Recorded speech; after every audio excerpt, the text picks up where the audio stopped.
그들이 예수님을 뭐라고 하면서 십자가에 못 박았습니까? 우리 마태복음 27장에 보니까 40절에 이렇게 돼 있죠. 네가 만일 하나님의 아들이어든 자기를 구원하고 십자가에서 내려오라. 우리 42절 같은 장 42절 보니까 이렇게 돼 있습니다. 그가 이스라엘의 왕이로다. 지금 십자가에서 내려올지어다. 그리하면 우리가 믿겠노라. 하나님의 아들이면 한번 내려와 보라잖아요. 내려오면 내가 믿겠다고 하잖아요. 주님이 뭐 원수를 갚든 아니면 그들을 변화시키든 이 부활의 여세를 몰아서 제일 먼저 가셔야 할 곳은 어쩌면 예루살렘이 아니었을까 그런 생각을 해봅니다. 적어도 자기를 조롱하던 그들 앞에 나타나셔서 너희들 틀렸어. 봐, 나 부활했잖아. 너희들 부활 안 한다 그랬지? 나 부활했잖아. 여러분 이렇게 보이실 필요가 있지 않았을까요? 여러분이 만약 부활했다면 제일 먼저 어디로 가시겠습니까? 저는 부활 안 하는데요. 이렇게 말씀하시는 분이 있을 수 있죠. 너무 비현실적이니까 제가 질문을 바꾸겠습니다. 이렇게 하겠습니다. 여러분이 성공하시면 부자가 되시거나 출세를 하시거나 권세를 얻으셨다면 그 이후 어디로 제일 먼저 가시겠습니까? 한번 대답해 보십시오.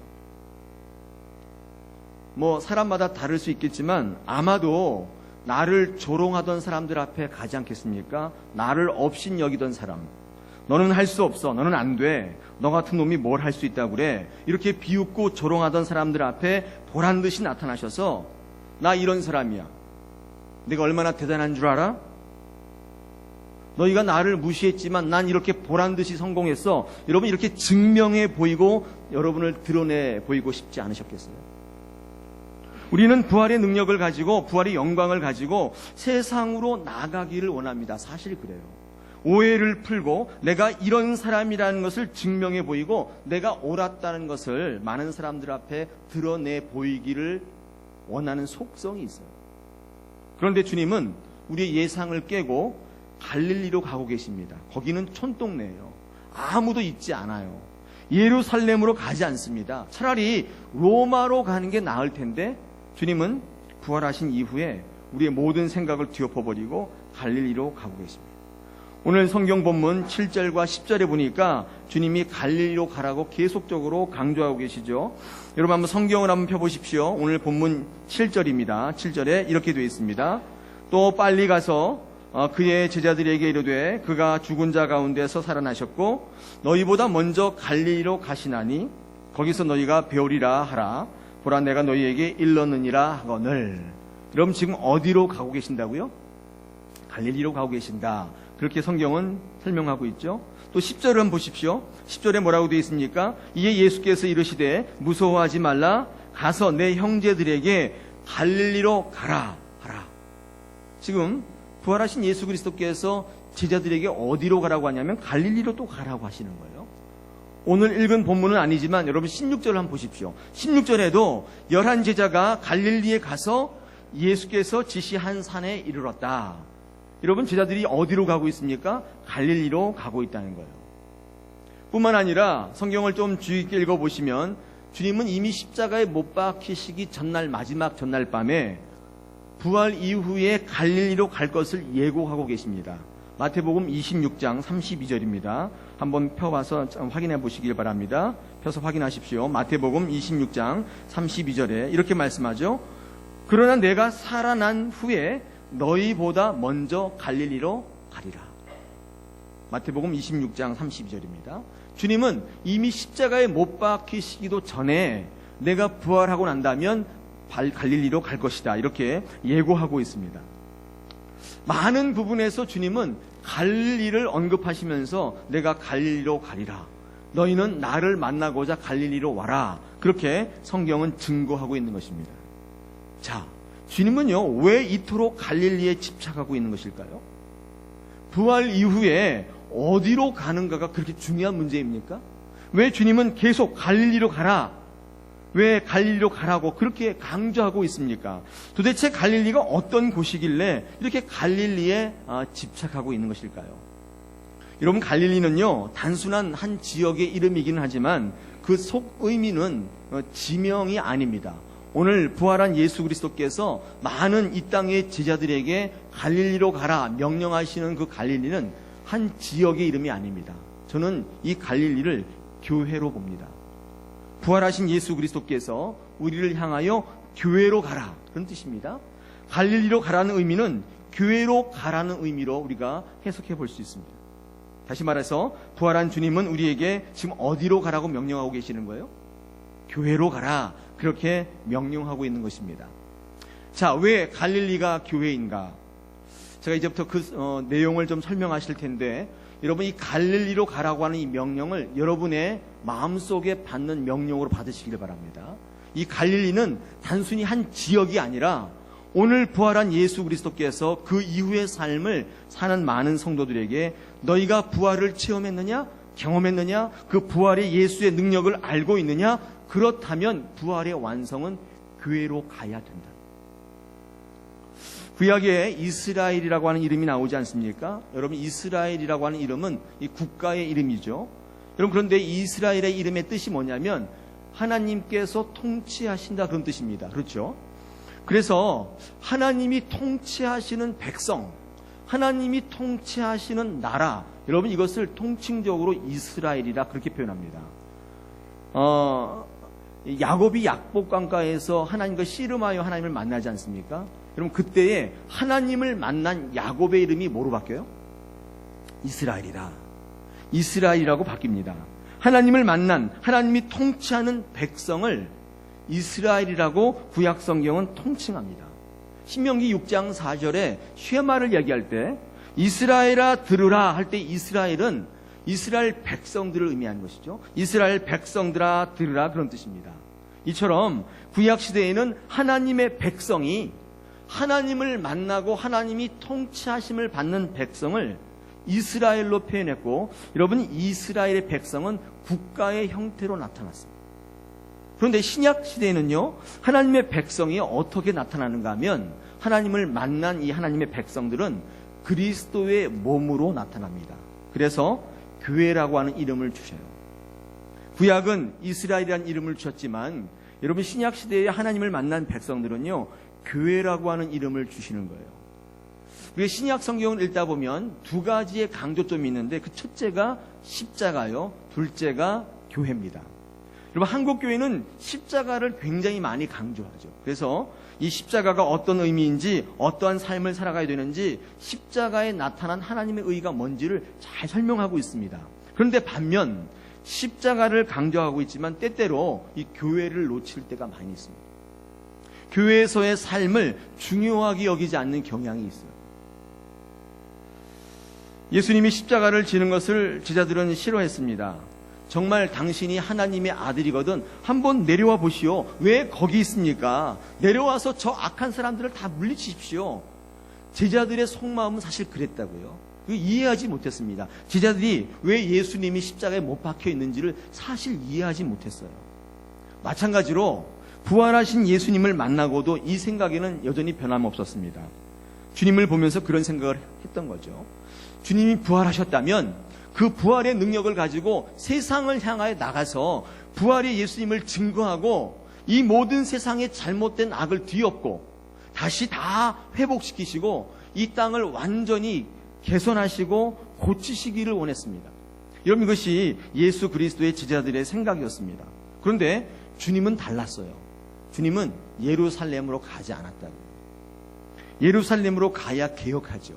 나를 죽였던 많은 사람들 향하여 잘못됐다고 정죄하고 그들을 다 사퇴시키고 다른 예수님의 제자들로 채우고 이 땅을 회복시키실 텐데 예루살렘으로 가지 않고 어디로 갔습니까?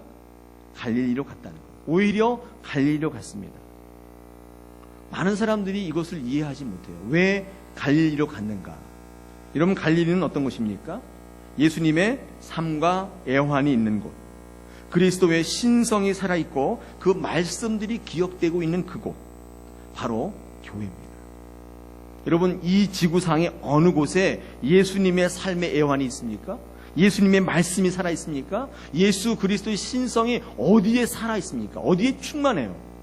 그곳이 어디입니까? 오늘 본문은 갈릴리라고 얘기했지만 우리가 받는 그 살아있는 말씀은 교회예요. 부활한 예수 그리스도를 만나서 그 능력이 완성되는 곳은 세상이 아니고 교회예요. 교회에서 예수님의 신성과 인성을 붙잡는 것, 이런 바로 부활의 예수님을 드러내고 그 능력을 만방에 나타내는 것입니다. 여러분, 이것이 주님의 생각이셨어요. 갈릴리로 가라는 방향성이 왜 이토록 중요한가? 부활 이후에 교회된 성도들이 부활의 능력을 가지고 자기를 드러내고 자기를 증명하는 데 쓸 것이 아니라 하나님의 비밀인 예수 그리스도를 깨닫고 예수의 몸인 교회와 연합되어야 되겠다는 이 예수님의 생각이 있으셨어요. 부활한 예수님께서 그 능력을 가지고 나가서 세상을 정죄하고 세상을 개혁하는 대로 가신 게 아니에요. 오히려 교회로 오셔서, 오히려 갈릴리로 가셔서 그 능력을 붙잡도록 훈련하시고 그 능력을 통해서 그들이 바뀌어지기를 먼저 원하셨습니다.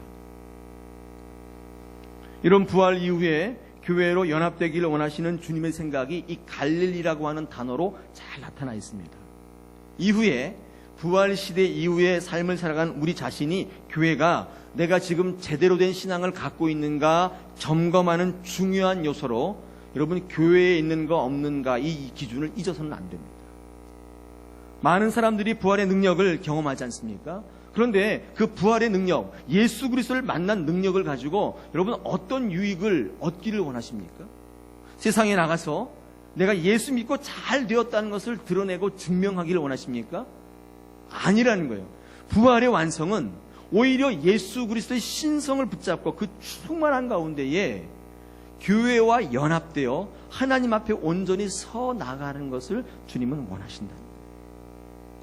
여러분, 가끔 신문지상이나 방송에 어떤 교회를 소개하는 경우들이 있지 않습니까? 구제 차원에서 사회사업 차원에서 이런저런 일을 해서 사회에 유익을 주었다는 거, 이런 것들이 방송의 매스컴을 탈 때가 있습니다. 물론 좋은 일이긴 한데, 그런데 교회는 그렇게 해서 교회의 교회됨을 확인받아서는 안 됩니다. 교회가 교회됨을 무엇을 통해, 세상을 통해 인정받고 확인받아야 하는가? 언제나 항상 예수 그리스도께서 교회의 머리 되심과 그 예수 그리스도의 신성이 충만한 것으로 항상 확인받아야 돼요. 사회에 헌신하고 봉사하는 게 나쁘다는 게 아닙니다. 여러분, 교회가 그렇게 인정받아서는 부활의 의미와 영광과 능력이 교회에 없어요. 여러분, 이것은 성도의 삶에도 마찬가지입니다. 우리가 예수 믿는 성도라는 것을 어떻게 세상이 확인해 줍니까? 예수 잘 믿어가지고 성공하고 출세하고 장수하고 잘됨으로 확인받는 게 아닙니다. 우리의 삶 속에 예수 그리스도의 부활의 신성이 나타나서 주님처럼 희생하고 헌신하고 남들을 위해 내 살과 피를 뜯어주고 마시우게 하는 순교자적인 삶, 생명을 살리는 전도의 삶으로 인정받아야 돼요. 남들이 그걸 받아줘야 돼요. 그렇게 확인시켜줘야 돼요.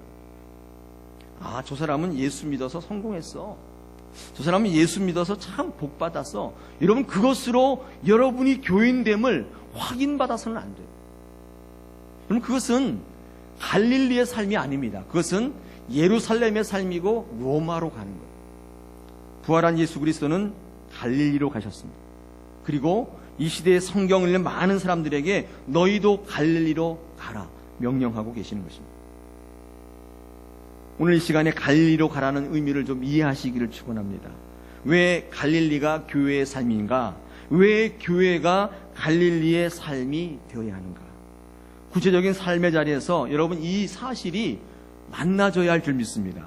제가 한 3가지 정도 구체적인 삶의 자리에서 왜 갈릴리가 교회인가, 왜 교회가 갈릴리인가를 한번 같이 말씀을 좀 나누고자 합니다. 첫 번째로, 여러분, 갈릴리야말로 주님을 만날 수 있는 장소입니다. 그래서 교회입니다. 여러분, 세상에서 주님을 만나는 장소가 여러 가지 있겠지만 정말 주님의 은혜를 체험하는 데가 어디예요? 어디입니까? 이렇게 하십니까? 교회예요. 왜냐하면 교회에서 하나님의 말씀이 선포되고 예배하는 자리입니다. 물론 가정에서 예배할 수도 있고 또 직장에서 예배할 수도 있지만 하나님께서 세우신 예수 그리스도의 머리 되시고 몸 되신 이 교회야말로 하나님을 만나고 주님을 만날 수 있는 장소입니다. 교회가 갈릴리일 수밖에 없고요. 갈릴리로 가라고 명령하셨을 때 그 갈릴리는 교회일 수밖에 없다는 사실입니다.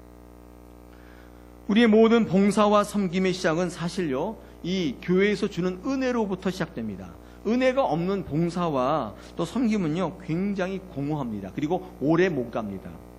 갈릴리야말로 정말로 주님을 체험하고 주님을 만나고 은혜를 만나는 곳이기 때문에 갈릴리에서만이 봉사할 수 있고 섬길 수 있습니다.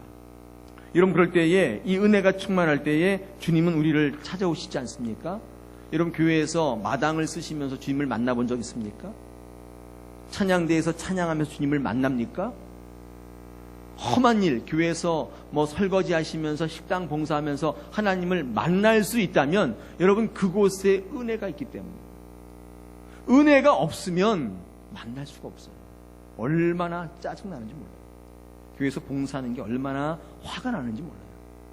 어떤 이유든지 할 수밖에 없던 이유 때문에 하긴 하는데 마음에 불만과 짜증이 가득합니다.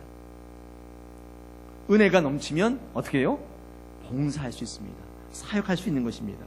왜냐하면 그곳이 주님이 직접 찾아오시는 장소입니다. 버려진 인생에게, 실패한 인생에게 주님이 직접 찾아오시는 장소가 바로 갈릴리였습니다.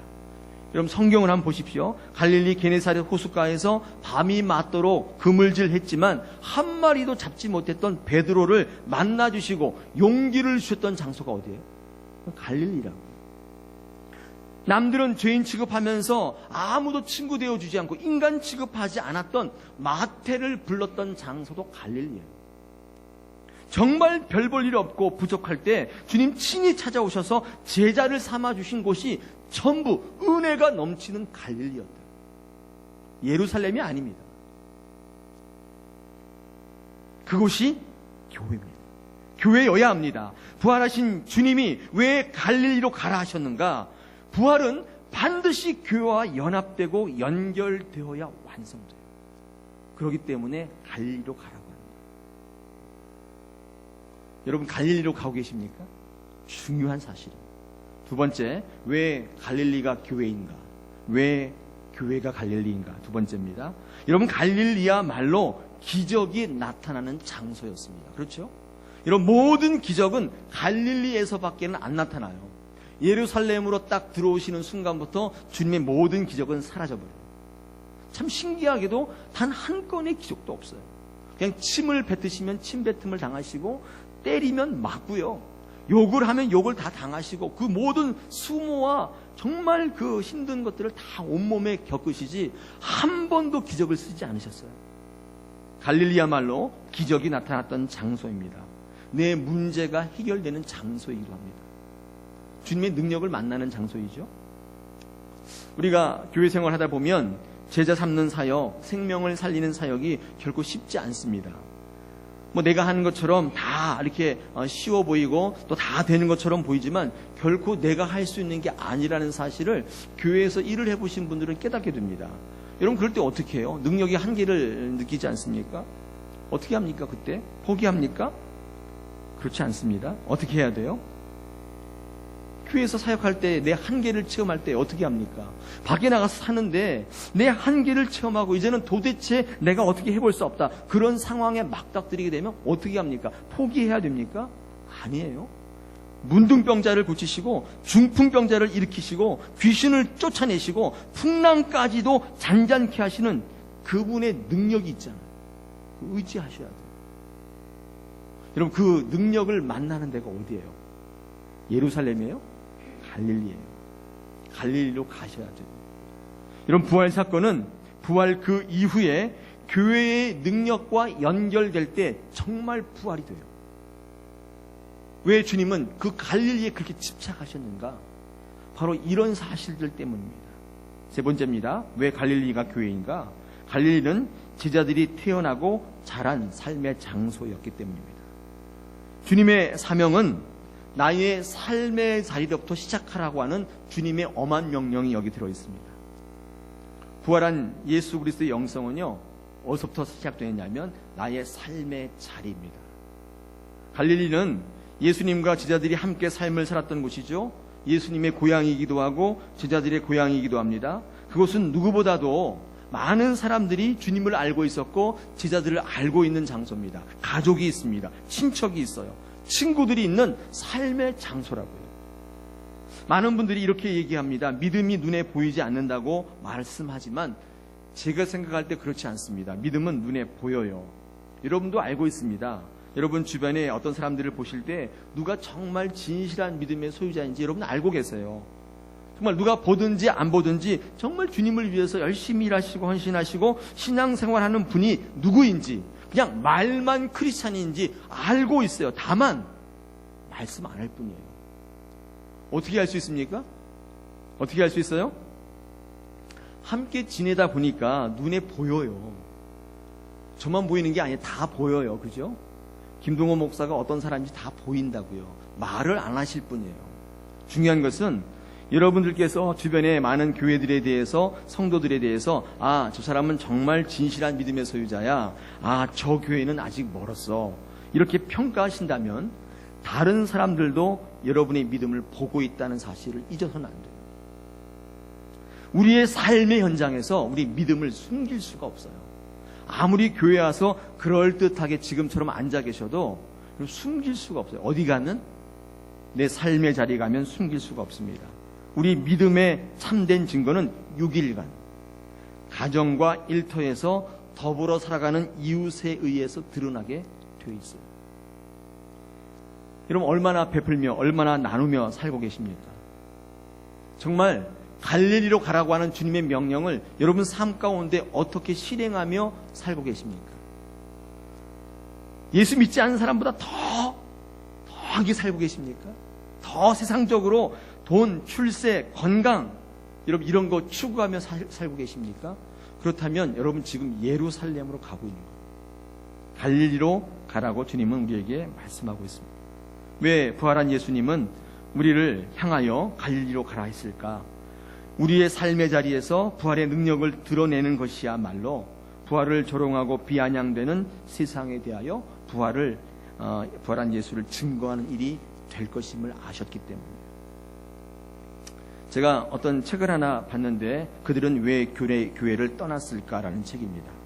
이게 미국판 한국일보 기자였던 정숙희라고 하는 분이 이민교회를 향해 쓴 쓴소리를 한 칼럼집인데 이 저자는 미국 이민교회 목회자들이 어떻게 실수하고 있는지 어떻게 목회하는데 망하고 있는지를 지적한 거예요.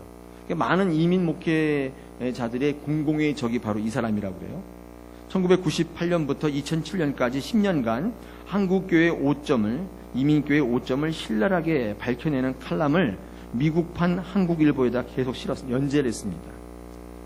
여러분 이 책은 미국의 이민교회에 벌어진 여러 가지 일들을 통해서 또한 한국교회 5점도 지적하고 있어요. 돈과 세속화에 물들어서 망하는 한국교회를 신랄하게 비판하고 있고 무엇이 문제이고 어떤 것이 해결책인가를 아울러 이렇게 제시하고 있습니다. 저는 이 책을 조금 훑어봤는데 보면서 이 책이요 저와 한국교회를 비난하는 책이 아니라 어떤 의미에서 한국교회가 반성을 촉구하고 한국교회의 반성을 촉구하고 어떻게 살아나야 될 것인가를 아울러 제시하고 있는 그런 책이다. 그런 생각을 잠깐 했습니다. 마지막에 그 저자가 그 책 후반부에 이렇게 의미심장한 질문을 던지고 있어요. 어느 교회가 가장 좋은 교회인가? 라는 물음에 이렇게 되어 있습니다. 어느 교회든 당신이 담임으로써 좋아지는 교회가 좋은 교회입니다. 의미심장하죠. 모든 게 다 갖춰져 있는 그런 교회가 좋은 게 아니라 당신이 담임으로 말미암아 좋아지는 교회예요. 그 교회가 가장 좋은 교회다. 이 명답을 내놓고 있습니다. 한국 사회는 세상은 우리를 어떻게 판단합니까? 우리 예수 믿는 사람들을 이 부활한 예수 그리스도를 어떻게 판단하고 있습니까? 안 믿습니다. 왜 안 믿습니까? 갈릴리로 가지 않기 때문에. 교회의 권위를 가지고 가진 것을 가지고 갖지 못한 사람들을 무시하고 그들을 교회 안으로 끌어들이기보다는 배척하고 그런 삶을 살아갈 때 여러분 세상은 교회를 인정하지 않습니다. 지난주에 말씀드렸죠? 우리가 세상에 보여줄 부활의 증거는 뭐밖에 없다고요? 창자국, 못자국밖에 없어요. 도마가 부활한 예수 그리스도에게 부활의 흔적을, 증거를 요구했을 때 주님은 뭘 보여주셨어요? 창자국과 못자국을 보여주셨다. 여러분, 우리가 세상에 보여줄 부활의 증거는, 예수 그리스도의 증거는 이 창자국과 못자국이어야 돼요. 진리 때문에 고난당하는 흔적이에요. 시대의 아픔에 동참한 상처자국. 그렇죠? 세상을 위해 스스로 포기한 많은 희생과 손해의 흔적이 있을 때 세상은 우리를 향하여 예수 믿는 사람이라고 부활한 예수 그리스도의 능력을 인정하기 시작해요. 예수 믿는 것으로 사람들을 정죄하고 그들을 개혁하려고 하고, 여러분, 그렇게 예루살렘으로 가게 되면 우리는 도대체 세상으로부터 인정받지 못합니다. 성도 여러분, 부활 이후에 어떻게 살고 계십니까? 부활의 능력과 영광으로 여러분을 드러내시는 삶을 살고 있습니까? 예루살렘으로 가고 있나요? 아니면 부활의 십자가 붙잡고 나도 주님처럼 남을 위해 값없이 나눠주며 희생하며 죽어주는 삶으로 생명을 전하기 위한 갈릴리로 가고 계십니까? 주님께서 우리에게 갈릴리로 가라고 명령하십니다. 부활 이후의 삶이 더 중요하죠. 오늘 설교 후반부에 우리 영상을 한 편 보고자 하는데, 어떤 삶을 우리가 살아야 될까?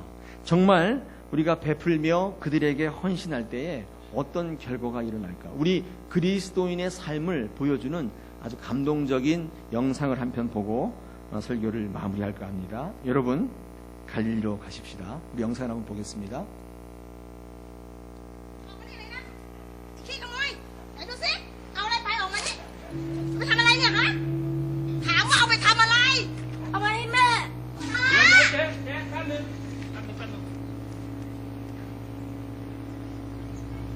Mẹ cười à?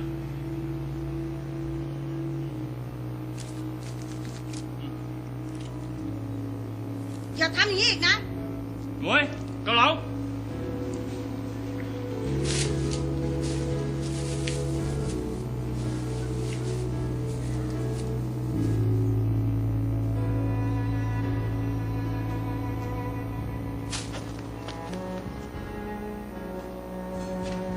Chọn, này là gấp, này.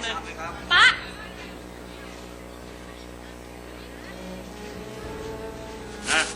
จัดไป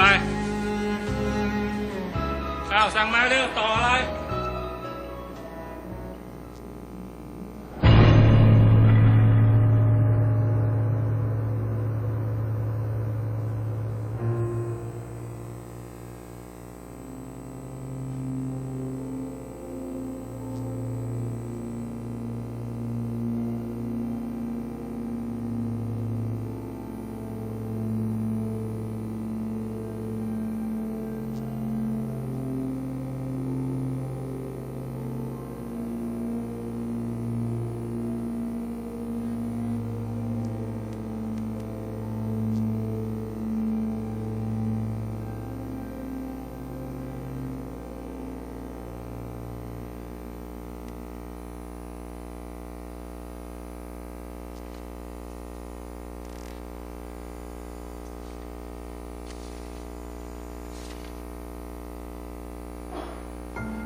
네, 불 켜주시고요. 태국의 한 의사의 실화고요.